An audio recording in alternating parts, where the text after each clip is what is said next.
con tôm ăn đi. Rồi vâng. Nhậu ngon ha. Ý đang làm gì đó?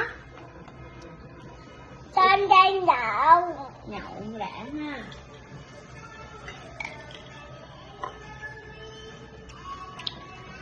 Rồi cái này luôn. Hả? Giỏi chứ. Với con câu nữa hả?